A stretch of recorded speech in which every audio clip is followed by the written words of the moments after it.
Hey, internet people of the internet. Welcome to the first Guinea Something Good Cartoonist's commentary on the making of process. This is the first video in what would perhaps be a long series of videos in which I dissect the process of making comic strips about guinea pigs, about life, about love, about passion, about freedom, but mainly about guinea pigs. So what I've done here is I've recorded my process for one of the comic strips I made, then sped it up. So you'll be seeing a time-lapsed version of it. And so instead of watching me draw the comic for, I don't know, an hour and a half, you will see me draw it for like 10 minutes. So, yeah, the comics may look like they were made in 10 minutes, but I assure you that most of them were not. I can guarantee that. So yeah, let's get started. Let's see. We'll just get this going right now. All right, up and running. Open Office. Better than Word. I don't know. It's free, so that's good. It's a good program.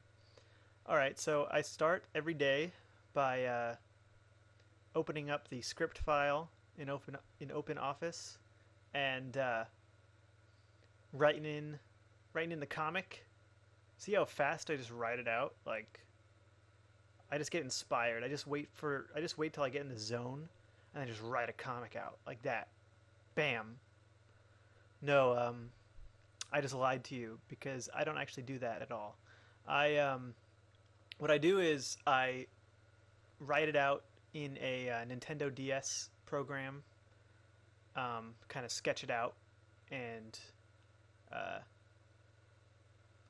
then once the idea is kind of honed in and finalized, then I will just write the straight dialogue into that program.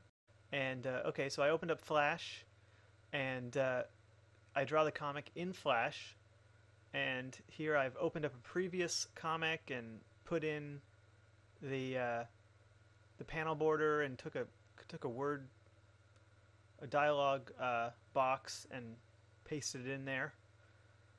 And that's just to keep all the settings, so I don't have to redo that every time. And now I'm pasting in all the dialogue. It's going straight in, just bam, copy, paste.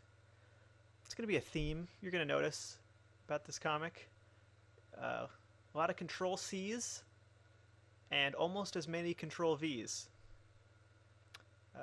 Yeah, sometimes I copy things that don't need to be copied. So, okay, so here we go. I'm still going, still copying that in, pasting it in. Got the dialogue going, arranging it, making sure it's nice and sweet. So now I'm opening up the character sheet and I'm putting in Joe, putting in George, pasting them in there. See, I told you it's going to be a theme. Pasting in Joe and George. I did draw those once upon a time. And so the character sheet page is basically just all the iterations of Joe and George that I might use. And a couple, if you freeze frame, you'll notice that there's a couple poses that I never use ever, and I don't know why I haven't just deleted them at this point, but, you know, maybe one day I'll want my comic to look dumb, and I'll use the ones I don't think look good.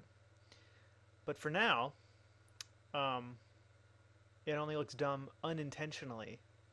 Huh? Little self-deprecation for you. Now, so I've pasted them all in there. I've rotated them a little bit, Now this comic in particular has a lot of reused frames um, for emphasis and because it's faster. Although it was intentional. It wasn't just... I, I normally don't take unnecessary shortcuts. I try to take the most amount of shortcuts in the least amount of time. No, I try to take the shortcuts that service the comic. So, if that makes sense. And so now I'm drawing in the background. So that's just freehand with a Wacom tablet. I think it's officially a Wacom tablet, but I don't know why it doesn't sound right. Wacom seems better, but so I'm drawing in the little background details. Got the pressure sensitivity on there. Just eyeballing it. No structure. No pre-planning. What I do is I open up a photo of something similar that I'm sort of drawing. Like here I just kind of took a photo from the internet about like a living room. And then I don't really draw the photo, I just sort of use its details to come up with something. So it never really looks like the photo. So that's good, I guess. Can't get sued. So see, if I was more competent at copying, then I'd be in legal trouble. So, you know, there's some advantages to being an inadequate artist, I would say. So that's a lesson for you kids out there. All right, so still drawing the background, filling in some details. Messing with the colors, trying to get the colors right. Yep. Now I'm drawing some details that will not be seen at all. That door, little table, putting in there. Not gonna be seen. Covered by word balloons. So, you know, I could have planned that out, but that takes time, so it would probably take the same amount of time to draw it as to check whether they would be drawn over. Although I think you do see like a corner of that picture frame in one panel, so totally worth it. Totally. Now I'm freehanding in the bubbles with just a white brush, thick brush there. And I just draw it underneath the text layer, and very I don't know, very unplanned. Now putting the tails in. It's tail time. Time to put those tails on. And yep, just drawing those tails on, right? Slapping them right on there. Just slapping them on. Just slapping those tails on. And checking everything out, making sure it's good. About to draw the border to the text balloon, and then thinking better of it. And going, you know what? That takes work. Drawing those borders out, it takes time. Time that I have but don't want to use. So what I've done instead is revert to the previous way I had put borders around these balloons, which is to group the white balloon, copy it, paste it, expand it, make it black, put it underneath the group of the white balloon, and then bam, instant perfect border. No line variation, but I don't know. I'm still debating which one looks better. I think the line variation actually looks worse, so it takes a long time to make worse looking bubbles. So I think it's just kind of distracting. Now putting in the expressions. This is the most important part, so you know what these guinea pigs are feeling, what they're thinking, what's going on through their little minds. You know, what makes them tick. Because that's the real point of this comic, is really, really kind of getting into the guinea pig psyche and trying to figure out what makes these little guys tick. Because you think like they just sit around eating lettuce, you know, squeaking and just sitting there, not doing anything. But really, there's a lot going on up in there. Pay attention next time. You'll see. So now I open Photoshop up because I'm done actually drawing the panels. And as you notice, all the panels are drawn in separate frames in Flash. So that's kind of how I use Flash, even though it's not really meant to make comics, but that's how I use it. So what I do is just use each frame as an individual panel, and then I export all those panels as a bitmap sequence, put it into a template I made in Photoshop, and I actually have two templates: one for print size for a book, for the book size, one for prints.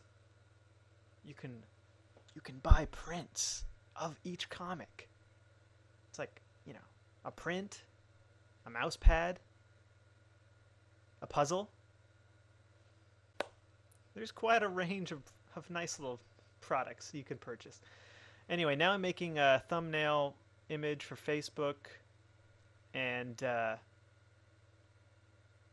yep, and I guess that's it. But yeah, and then the other one that I didn't talk about was obviously web size, which is the most important, perhaps. So yeah, that was the comic. That was a comic called Fantasy. I don't actually even named it yet, so it's about fantasy writing. So yeah, there it was. That was fast. Just went on by. So there was my commentary on Guinea Something Good, the one about fantasy writing. I guess I should have named it before I did this video. But yeah, I don't know. I thought this would be kind of a fun exercise in digging deep into the process. And this is the first video. I'm thinking of making multiple videos, so maybe the next one I'll get a little deeper into my psyche, get out of the guinea pigs' heads and get into my own. What's this cartoonist thinking? I know you're all wondering. Well, here's a taste. The next one will delve a little deeper, dig in there, really see what makes me tick. Now we know how the guinea pigs tick. Let's see how the cartoonist ticks. So yeah, I guess the next one will be at some point. If you have any questions or concerns that you'd like me to address specifically on the next video, I'll be happy to take your comments, questions, concerns into consideration, and perhaps open and close a video with such things, or maybe sprinkle them throughout, depending on whether your question, comment, or concern has any merit or entertainment value. And if not, don't worry about it. We can't all be professional comment, question, concern makers. So I'll leave it out to spare us all the embarrassment of reading your ridiculous comment, question, or concern on the air and exposing you to all your peers. Nobody wants that. So, yeah, but, in that case, if no one submits something interesting, we'll just do this again. This was fun. This was good. I feel like we've gotten to know each other a little bit better, don't you? Yeah. All right, well, I guess that'll do it. So I'll see you guys next time. Until then, stay strong, live long, and keep reading Guinea Something Good.